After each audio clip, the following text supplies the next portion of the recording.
Hey guys, today I'd like to share my comics process portfolio with you guys. This is a little 5x7 mini portfolio that I've put together to bring to cons so I can better demonstrate my watercolor comic process with fans and friends.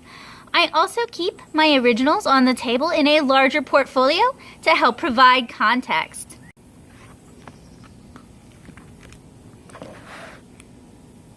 So this portfolio contains labeled, and I need to redo the labels, but labeled printouts from various stages of my comic 7-inch Kara. And these are examples from chapters 6, 7, and 8. In the future, I would like to add examples that include what my script looks like, what my rough thumbnail layouts look like, and what my finished lettered pages look like. So here we have an example of a thumbnail. My thumbnails are printed on 8.5 by 11 copy paper, and I pencil them in with non-photo blue and then graphite. That is then scanned, and I print those blue lines out, and then I print that out onto another 8.5 by 11 sheet of paper, and it has been resized to 6 by 9. I will then tighten that illustration up utilizing constructive human anatomy and perspective grids to create my rough.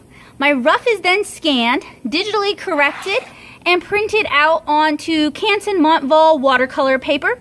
This is a 10 by 15 inch watercolor paper. It is a cellulose-based paper, and it is cold press. So I print this out using dye-based inks using my Canon printer. These inks will dissolve once I've stretched my watercolor pages. So I print it out and then I pencil it in graphite, and I don't have any examples of that. After it has been penciled, I then begin painting. So this is what a finished page looks like. You guys can find tutorials for how I paint watercolor comic pages over at youtube.com/NatoSoup. After the page is finished, it is scanned, color corrected, and sometimes I'll do other types of digital corrections. And then I do the borders digitally in Photoshop using a custom watercolor brush. I also do my lettering digitally as well. Here is an example of my thumbnails from chapter 6 or chapter 7. I believe this is probably chapter 6 though. As you guys can see, I do 4 full thumbnails on a page once I've entered the comic proper. I do sketch versions of the thumbnails, layouts on the scripts themselves, which is one of the reasons I'd like to scan some of my scripts and include them in this book. So these are actually tight thumbnails. That's once I have figured out what I want to do. Here is an example of a rough from that chapter. As you guys can see, if I need to utilize perspective for backgrounds, I throw down a separate perspective grid for each example. Here are the blue lines, and here is the finished watercolor page. So this is just the plain scan, nothing has been done to correct it.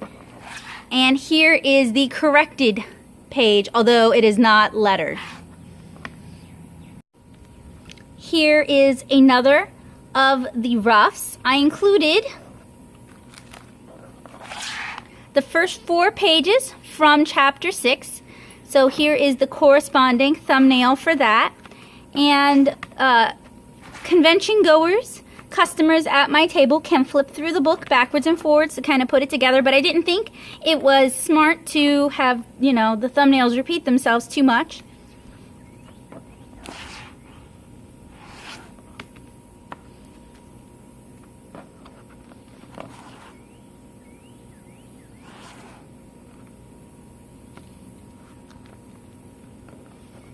And often there'll be significant changes between my roughs that were scanned and then my digital page that I print out.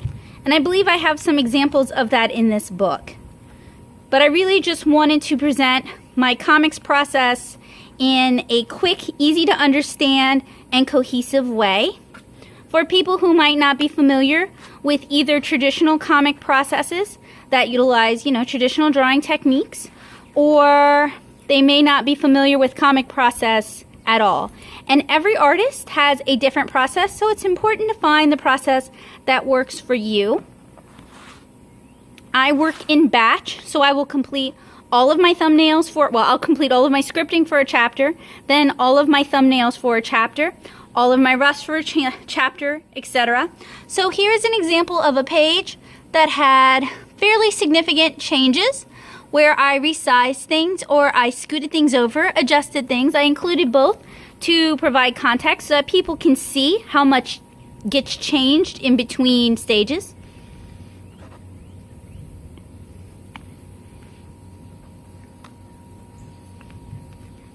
And it's really important to me that people understand that a page isn't just born fully formed, and that most artists don't complete a page with 0 changes from start to finish, from thumbnail to the finished page. There's usually significant changes and revisions, because when you work in stages, it provides an excellent opportunity for you to get feedback from readers, from other creators, and to improve your work. So while some pages might not have significant changes, some pages are going to be very, very different from one stage to the next. And to ignore that is kind of doing a disservice not only to the artist, since it is a craft that can be honed, but it's doing a disservice to you, because as someone who's interested in learning how to draw or learning how to make comics, because you assume it has to be perfect from the get-go. So I have a few more pages in here. Like I said, I would love to include examples of my scripts, maybe some character designs, and certainly some lettered pages as I complete these. Of course, there's not quite room in this little book, but it would be really nice to have a cohesive step-by-step visual of my process that I can very easily show people at shows.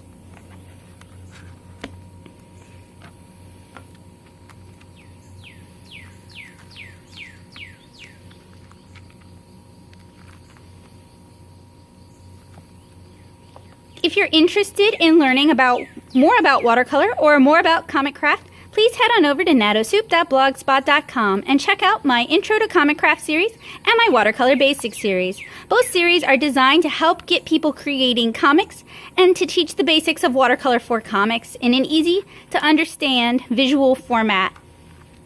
If you utilize those series, you find them helpful, useful, and informative, please take a moment to share them with your friends, to talk about them online, or to share them with someone who could benefit from them. I really depend on your positive word of mouth to help grow my channel and to help grow my comic tutorials and resources. Without your support and encouragement, this would not be a worthwhile endeavor. These are sample pages from my comic, 7-Inch Kara. It is available in print at natosoup.com, and you can read it online as a webcomic at 7inchkara.com and 7inchkara.tumblr.com. These are pages from the upcoming Volume 2, and I'll have information about the upcoming Kickstarter soon. So thank you guys so much for watching. Please consider checking out my other Intro to Comic Craft, my other Con Craft, and my other Watercolor Basics videos here on this channel. If there's ever anything you'd like to see me demonstrate in detail or explain more fully, please let me know in the comments below. I hope you guys have a great day, and I hope to see you again really soon. Bye, guys!